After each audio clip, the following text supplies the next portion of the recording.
Começa agora o programa Teologando, ensinamento da Palavra de Deus, a participação do ouvinte, prêmios e muito mais. Apresentação, Pastor Anderson Alexandre. Teologando, um programa do CETEBARI, Seminário Teológico Batista Renovada.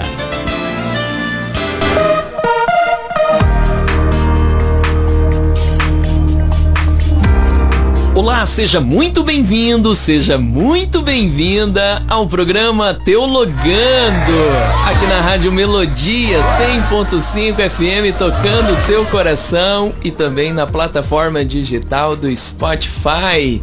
Bom dia, você que nos acompanha diretamente da sua casa, do seu carro, do seu caminhão, seja onde você estiver agora, que a paz do Senhor Jesus adentre no seu coração.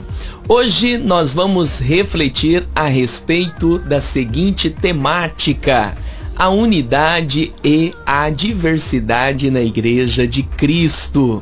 Na igreja local, você já deve ter notado que existe uma unidade esta que é pregada pela palavra do Senhor e que é conduzida pelo Espírito de Deus, mas há também uma diversidade. O ser humano, ele é contraditório, e você vai encontrar no ajuntamento de pessoas essa diversidade. E para falar a respeito dessa temática, o nosso convidado especial de hoje é o professor Tiago Calazans.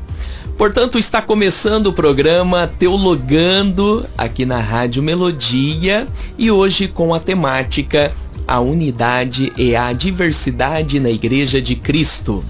Olha só, meu ouvinte, veja bem, para falar a respeito dessa temática, a unidade e a diversidade na igreja local, o nosso convidado especial de hoje é o professor Tiago Calazans. Professor Tiago Calazans, seja muito bem-vindo. Muito bom dia, pastor Anderson Alexandre, e uma paz do Senhor também, e um bom dia para todos os nossos queridos amigos ouvintes da Rádio Melodia FM. É sempre uma alegria poder retornar aqui aos estúdios e ter essa participação. Você está ouvindo Teologando, um programa do CETEBARI, Seminário Teológico Batista Renovada. E olha só, hoje com a temática a unidade e a diversidade na Igreja de Cristo. O nosso convidado especial de hoje é o professor Tiago Calazans. E já quero iniciar a nossa reflexão com a seguinte pergunta: professor Tiago Calazans, qual é o significado dos termos unidade e diversidade à luz da Bíblia? Ou seja, diante de uma perspectiva bíblica, como nós podemos definir, compreender e analisar esses termos, unidade e diversidade? Muito bem, pastor Anderson, amigos ouvintes, nós somos conhecidos como o povo da letra, né? O povo da Bíblia.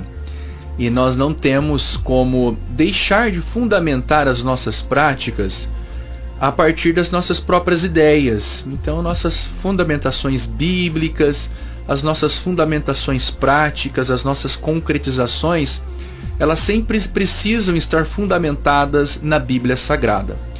Isso faz de nós um povo, uma religião diferenciada, não é? Então, você que é um cristão, você possui uma característica diferenciada, até mesmo no contexto religioso brasileiro, que não propaga tanto a cultura da leitura, a cultura da reflexão, a cultura da análise de palavras, e nós estamos então, enquanto igreja, contribuindo para essa reflexão. Essas duas expressões, esses dois conceitos, eles estão presentes em toda a narrativa bíblica. Então, desde o início, no princípio em Gênesis, mas ela vai ter um sentido, uma concretização conceitual muito importante no Novo Testamento, quando nós relacionamos com a igreja, em especial na teologia paulina. A teologia paulina utilizou por diversos momentos esses dois conceitos, o conceito de unidade e o conceito de diversidade. Então, pensando em termos atuais, quando nós falamos algo de unidade, nós estamos falando em algo unido, né? Algo uníssono, algo que está junto, algo que pertence ao mesmo grupo. Falamos então sobre unidade. E quando nós falamos em diversidade, nós estamos falando naquilo que é diferente, aquilo que é plural. E quando nós colocamos então esses dois conceitos na nossa perspectiva atual, nós vamos considerá-los como antagônicos. Podemos até mesmo assim dizer. Uma coisa é a unidade e outra coisa é a diversidade.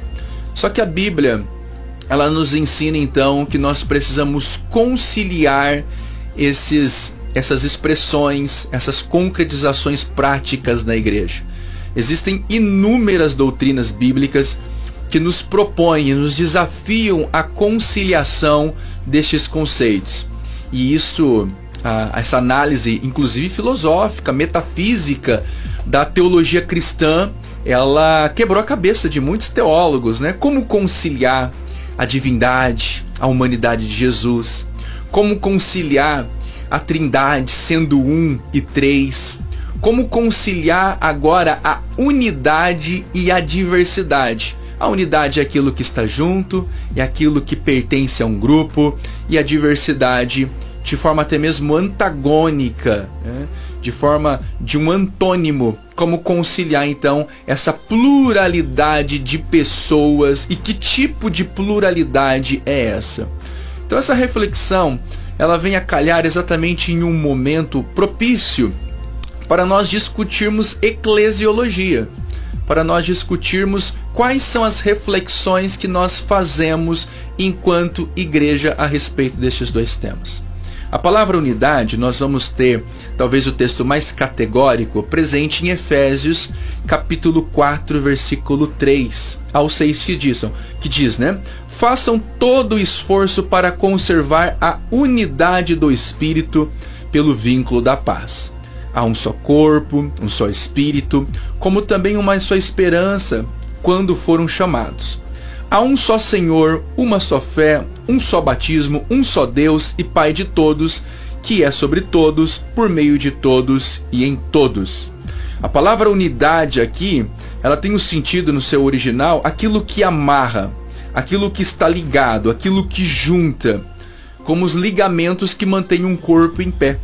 Então, a palavra unidade em Paulo está dizendo aquilo que consegue fazer ligações e manter um corpo coeso, manter uma identidade coesa, isto é unidade. Já a diversidade, nós temos o texto de 1 Coríntios capítulo 12, verso 12. Na verdade, 1 Coríntios capítulo 12 irá nos falar a respeito do corpo de Cristo e a diversidade de dons espirituais. E olha só o que Paulo diz a respeito da diversidade. Ora, assim como o corpo é uma unidade, embora tenham muitos membros, todos os membros, mesmo sendo muitos, formam um só corpo, assim como também a respeito de Cristo. Então perceba que no mesmo versículo, o apóstolo Paulo, essa mente brilhante do cristianismo, esse intelectual do cristianismo, esse grande teólogo do cristianismo, consegue conciliar o corpo de Cristo e relaciona-se com a sua unidade, um único corpo, e a sua diversidade. Então, o conceito principal para nós hoje, o conceito bíblico de unidade, é a pessoa de Jesus Cristo como cabeça da igreja. Cristo é a que traz, né, através do Espírito Santo, essa unidade da igreja, porém não em uma característica única de pessoas. As pessoas são diferentes, culturas diferentes, realidades diferentes, dons diferentes, manifestações, operações diferentes, e que permite então a tão linda, maravilhosa diversidade cristã, diversidade da Igreja de Cristo. A Trindade então nos ajuda a fundamentar isso, porque nós temos esses dois conceitos, porque dentro da Trindade nós temos Pai, Filho e Espírito, pessoas diversas em sendo um único Deus. A unidade da Trindade e diversidade na Trindade nos ajudam a fundamentar isso, que realmente foi fundamental para a elaboração de toda a doutrina cristã. Então são esses dois primeiros conceitos importantes para nós iniciarmos a conversa, pastor. Que bacana, professor Tiago Calazans, que hoje no programa Teologando está a falar a respeito da unidade e a diversidade na Igreja de Cristo. Você que frequenta uma igreja local, que é o dever de todo cristão, e como é maravilhoso fazer parte de uma comunidade de fé, você encontrará na igreja local uma diversidade.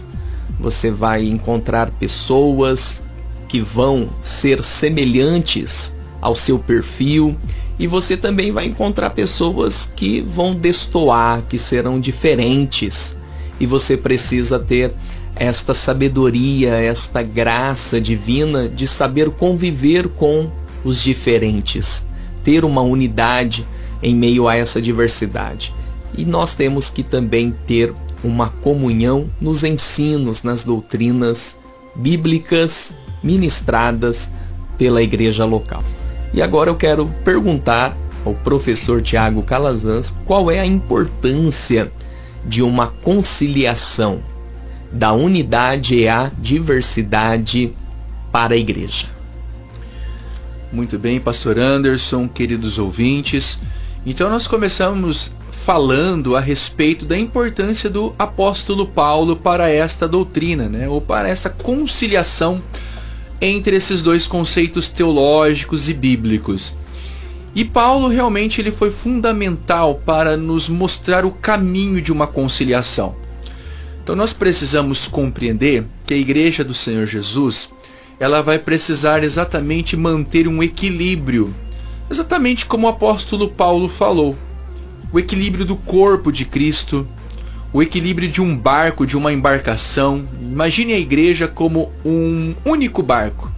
Nós não estamos falando de pequenos barcos, pequenas embarcações, mas a igreja do Senhor Jesus Cristo, em todo um globo, em todo o mundo, como um grande barco, e dentro desse barco existem assim as suas particularidades, as suas expressões, as suas próprias características, mas todas dentro de um mesmo barco, dentro da unidade. Unidade e diversidade precisam estar vivendo em conciliação. Eu acho que um texto bíblico que nos ajuda a entender um dos motivos que Paulo propôs essa conciliação é no próprio início da igreja cristã. Nós devemos nos lembrar que a igreja do Senhor Jesus nasce em Atos Apóstolos, né, no capítulo de número 2, com a descida do Espírito Santo. E esta igreja tinha uma missão. A igreja apostólica tinha a missão de crescimento. Jerusalém, Judeia, Samaria e aos confins da terra. Contudo, quando nós analisamos os primeiros capítulos de Atos, nós iremos perceber que a igreja apostólica, Pedro, João, os demais apóstolos, eles focaram na unidade. Na verdade, eles estavam interessados em uma reforma do próprio judaísmo. Não tinha ainda a clareza de uma nova religião, de uma nova tendência, de um rompimento com o judaísmo. E eles continuaram tentando fazer reformas da unidade judaica. O próprio judaísmo que não tinha tanta unidade assim, nós tínhamos várias perspectivas a respeito da doutrina judaica, da doutrina das escrituras, né? Com os saduceus, com os fariseus, com os zelotes, com os essênios. Não era coeso, mas mesmo assim os apóstolos nos dão a entender que queriam realmente a conversão desses judeus e tiveram muita dificuldade para anunciar o evangelho fora das cercanias da Judéia. O evangelho só chegou até onde chegou na Judéia por meio das perseguições. Seja a perseguição dos judeus, seja a perseguição por parte dos romanos. A igreja teve, né, por necessidade que sair do seu conforto, e nessas trajetórias de fuga, eles foram então anunciando o evangelho, e os gentios, os bárbaros, começaram a ouvir o evangelho e crer no evangelho. E foi até um sinal de espanto para os apóstolos. Por exemplo, o caso de Cornélio, né, que o Espírito Santo teve que induzir Pedro a ir à casa de Cornélio, Cornélio sendo um gentil, um gentil temente, possivelmente, mas mesmo assim com muitas dificuldades, né? Com muitas dificuldades para anunciar. E Atos capítulo 11 é um divisor de águas, porque nós temos, a partir da perseguição de Estevão, que acontece após a morte de Estevão, o evangelho chegando em Antioquia. E é em Antioquia que nós temos o rompimento, em Atos capítulo 11, verso 26, onde diz que ali os crentes, né, em Jesus Cristo foram chamados pela primeira vez de cristãos. Isso é um texto emblemático, fundamental, para nós entendermos que aquele momento, aquela igreja estava se distanciando do judaísmo. Eles enviaram, então a igreja de Jerusalém enviou Barnabé para Antioquia. Barnabé foi até a Cecília para buscar Paulo, e Barnabé, Paulo e uma série de irmãos ali diversos começaram a ministrar na igreja de Antioquia. Em Atos capítulo 13 nós temos o envio dos primeiros missionários de forma intencional. O evangelho, até Atos capítulo 13, não foi propagado de forma intencional, mas sim pela própria motivação do Espírito Santo por meio das perseguições. Em Atos capítulo 3, a igreja de Antioquia disse: nós precisamos levar esse evangelho para os confins da terra, para nações diversas, povos diversos, culturas diversas. A igreja de Jerusalém focou demais na unidade. Nós temos que tomar um cuidado, porque se nós pensarmos que o evangelho é só para o nosso grupinho, é só para aqueles que nós achamos que são as pessoas adequadas a crer, a ouvir, a falar, nós estaremos então limitando o poder do evangelho. Nós então temos que conciliar a partir do que a igreja de Antioquia nos propõe. Nós precisamos levar o evangelho para todas as culturas, povos, línguas e nações. Um outro extremo também é muito perigoso, quando nós focamos apenas na diversidade. E essa expressão é uma expressão que está no nosso cotidiano cada vez mais, né? Respeite a minha diversidade, respeite a diversidade do outro, respeite a forma como ele vê o mundo. É um outro perigo, é um outro extremo quando nós aceitamos tudo e todos e não fazemos um exame a respeito da unidade das Escrituras. Então Paulo, para mim, é um exemplo de conciliação entre unidade e diversidade, e deve ser o modelo imitado pela igreja hoje, em permanecer firme com a doutrina, permanecer firme na unidade, conforme diz Efésios capítulo 4, e também entender a participação da igreja na promoção desta diversidade por parte da igreja. Que bacana, fantástico, professor Tiago Calazans, que está falando a respeito da doutrina, da unidade, bem como a diversidade que é visível na igreja local. E nós temos então a pergunta do dia. Você que nos acompanha, qual é a sua opinião, qual é a sua visão a respeito do tema de hoje? Unidade e diversidade na Igreja de Cristo. Quero aproveitar e já perguntar para o professor Tiago o seguinte: professor, quais os desafios para se manter a unidade e diversidade na Igreja de Cristo? Muito bem, pastor. Então, por ser realmente um termo polêmico, né, contraditório nessa conciliação, e nós vamos perceber hoje de uma forma assim, bem prática, né, igrejas que priorizam a unidade e outras igrejas que priorizam então a diversidade, nós conseguimos entender que sim, existem desafios imensos, né, complexos. E eu destaco pelo menos 2 desafios. O primeiro desafio é o desafio externo. Cada vez mais a igreja tem sofrido e irá sofrer de acordo com as mudanças, né, da mentalidade humana, e isso faz parte, né? Nós que estudamos um pouco da história vamos perceber que a mentalidade do homem vai mudando, a sua cultura vai mudando, o seu tipo de relacionamento vai mudando, e a igreja então precisa se posicionar diante dessas mudanças, ora fazendo concessões necessárias, ora legitimando a sua própria doutrina, mantendo-se firme à doutrina bíblica. Então, os desafios externos, um deles pode ser considerado, por exemplo, o globalismo, né? doutrinas que saem de outros países e chegam com muita velocidade à nossa realidade enquanto igreja. Costumes de outras nações, práticas de outras nações, práticas inclusive sincréticas de outras religiões, né? Então, como a gente trata isso? É uma diversidade, mas como a gente vai interpretar, vai analisar? Você pode ir em igrejas, por exemplo, hoje do Sudeste brasileiro, que é muito comum, igrejas inclusive que se autodenominam pentecostal, que tem um traje específico de roupa. Os ministros só usam roupas brancas, né?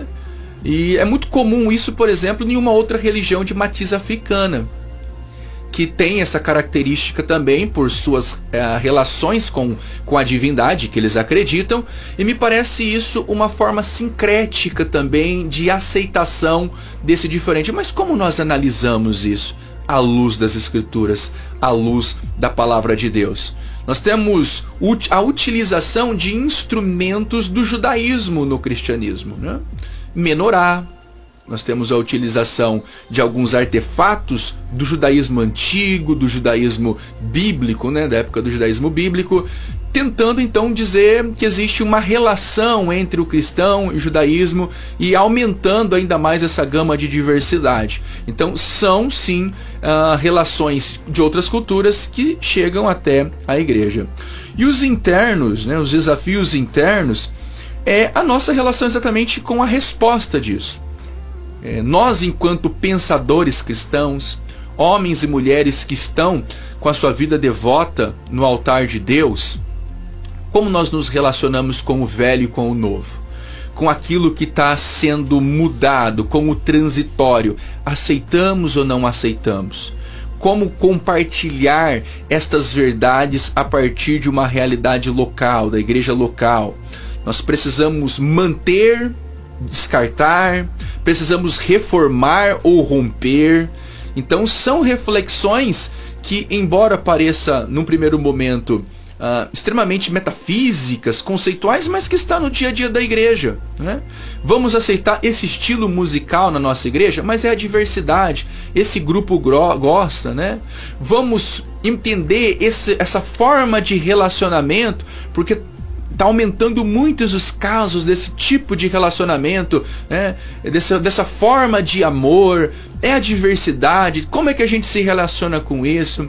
Então são desafios para a igreja contemporânea, e a resposta virá por homens e mulheres sérios, comprometidos com a palavra de Deus, intelectuais públicos, cristãos públicos, que amam as Escrituras, que analisam as Escrituras, que conhecem a história da igreja e que poderão ser uma voz importante na conciliação desses dois temas.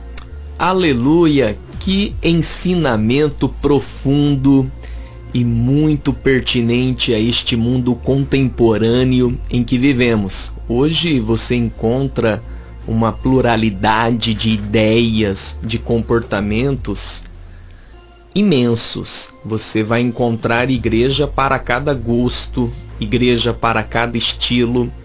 E apesar dessas diversidades culturais, comportamentais, nós, como fiéis a Deus, não podemos perder o foco, que é a unidade bíblica, que é a fidelidade ao Evangelho, que é o alicerce nas Sagradas Escrituras.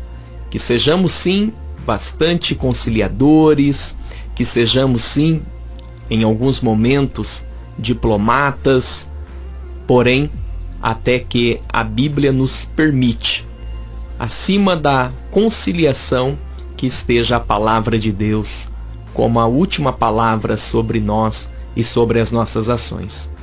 É isso aí, você pode participar conosco mandando seu WhatsApp, nos ajudando a fazer a programação. 449-9702-2625. Manda sua mensagem e participa aí da nossa programação e da sua opinião sobre o tema de hoje, que é a unidade e diversidade na Igreja de Cristo. Isso mesmo, Nilton Fagner. Eu já quero provocar os nossos ouvintes a respeito da temática de hoje. Olha só, na igreja local nós devemos aceitar tudo e a todos, ou na igreja local nós devemos expulsar tudo e a todos? É justamente sobre esse assunto que nós estamos a refletir. Unidade e diversidade na igreja local na Igreja de Cristo. E quero aproveitar, o nosso tempo já se vai, quero fazer a última pergunta ao professor Tiago Calazans, que é o seguinte: professor, como o cristão deve se portar diante desta tensão da unidade e da diversidade no dia a dia da igreja local? Isso mesmo, pastor Anderson. Acho que na sua última fala ficou já a resposta, né, desta intervenção. O cristão, ele precisa ter o equilíbrio, né? Estar equilibrado exatamente para conseguir ler o mundo e ler a Bíblia. Já dizia Karl Barth, teólogo do século XX, que o cristão precisa ler o mundo e precisa ler a Bíblia também. Então, ler as mudanças, ler o que está acontecendo, entender o que está por detrás dessas modificações, né? As motivações por trás das mudanças. Quem está por detrás? Quais são os propósitos? A forma que isso está sendo conduzido para a igreja na promoção ou na falsa promoção desta diversidade. Então, em primeiro lugar, eu entendo que a igreja precisa ter equilíbrio. Eu acho que nem ao céu e não ao inferno, né? Nem 8 e nem 80. A igreja precisa colocar os pés no chão, com equilíbrio, analisar as realidades, as demandas que têm chegado. E sim, a igreja mantém-se fiel às Escrituras, fiel à doutrina, fiel à palavra. É claro que nós temos uma variação, inclusive, de doutrinas, não é? Aquilo que a gente chamaria hoje de costumes, de práticas, muitos chamam de doutrina. É o dia de cultuar, se é sábado, se é domingo, se é sexta, se é para usar tal tipo de roupa ou não tipo de roupa, quais são as formas de realizar a ceia do Senhor. São inúmeras denominações que se comportam diferente diante desses temas e que entendem isso como a sua doutrina denominacional. Então, isso são particularidades que a gente tolera, a gente encara com muita tolerância, respeitando o outro, respeitando a visão do outro. Mas existem situações, aspectos bíblicos que nós consideramos, e aqui estou falando e puxando para minha realidade confessional, para minha realidade teológica, que são inegociáveis. Então existem verdades bíblicas, na minha perspectiva, e eu estou aqui com um corpo de docentes, né, que é o pastor Anderson, o presbítero Luiz, Newton Fagner. Estou falando para pessoas que comungam da mesma confissão de fé que eu, que na minha confissão de fé são inegociáveis. Existem padrões bíblicos, comportamentais, doutrinários que são inegociáveis. E diante disso, a minha posição sempre será de equilíbrio, respeitando o outro, respeitando a igreja do outro, respeitando a diversidade, mas em algum momento não fazendo comunhão, não tendo comunhão com aspectos doutrinários que ferem princípios que eu considero como essenciais. E aí eu preciso sim ter um referencial para isso. Qual é o seu referencial? As Escrituras. Quais são os pensadores que pensaram a respeito da doutrina da sua denominação? Esse. Qual é o documento eclesiástico da sua denominação? E você pode perguntar isso para o seu pastor. Qual é o documento que valida a doutrina da nossa igreja? Você pode analisar, você pode conferir, você pode interpretar a respeito desses documentos que são importantes, que a igreja do Senhor Jesus firmou isso durante toda a sua trajetória cristã, né? Tendo que se posicionar diante das mudanças do seu tempo, e nós precisamos também nos posicionar diante das mudanças que estão acontecendo de forma equilibrada, de forma sensível, e entender também que o outro merece respeito. Se ele quer crer dessa forma, amém, creia, sem nenhum apartheid religioso, sem nenhum tipo de truculência ou violência religiosa. Respeito, consideramos você, mas nessa conjuntura atual da nossa denominação, da nossa confissão de fé, não terá espaço, mas nós respeitamos. Piedade e também muito amor.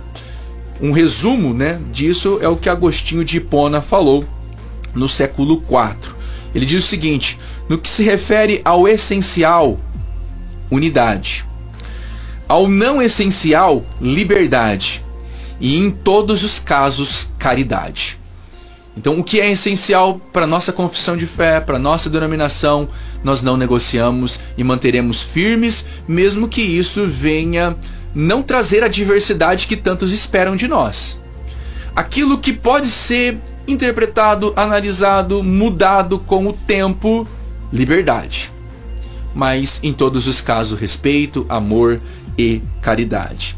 Uma frase que foi atribuída logo após a Reforma. Nós não temos nenhum autor claro de que foi essa frase, mas é uma frase que ganhou muito após a Reforma da Igreja, que começou com Lutero, que se consolidou com Calvino e os outros pós-reformadores, que é a palavra Igreja Reformada sempre se reformando.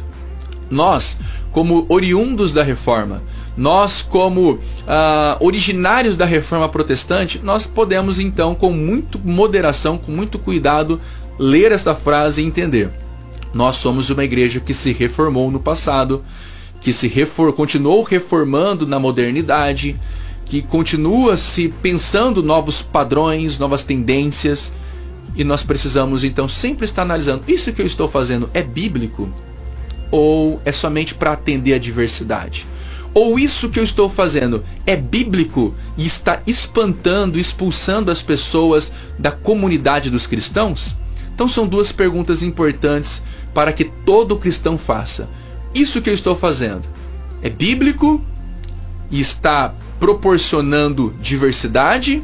Ou não é bíblico e eu só faço para não perder as pessoas?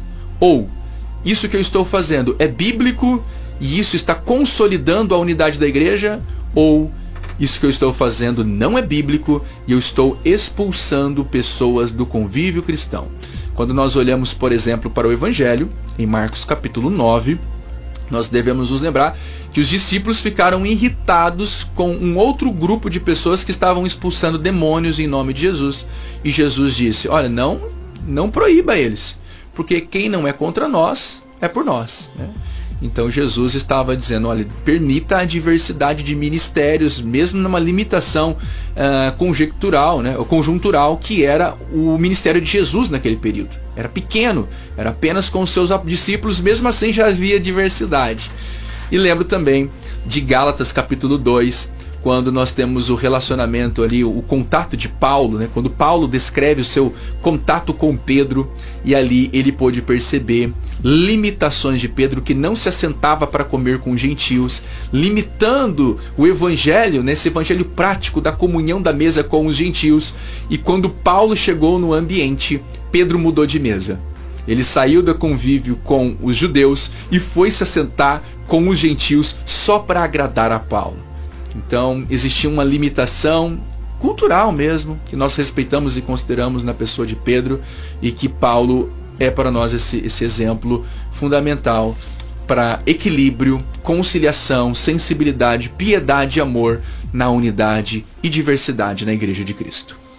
Que bacana, muito obrigado, professor Tiago Calazans, e as suas últimas considerações. Quero agradecer imensamente todos os nossos queridos ouvintes que estão em casa, no trânsito, estão aí viajando. Que Deus abençoe imensamente vocês nesse sábado. Nós, enquanto obreiros do Senhor, precisamos buscar a palavra de Deus, continuar em piedade, em oração, com muito amor e temor, para que a gente venha ser instrumentos de bênção e não de prova, né? Não instrumentos de trevas na Igreja do Senhor Jesus. Que o Senhor Jesus nos dê esse temor. Agradeço imensamente ao Newton, ao presbítero Luiz, pastor Anderson, pelo convite, e é sempre um prazer estar com vocês. Até mais, com a graça de Deus. Você acabou de ouvir o programa Teologando.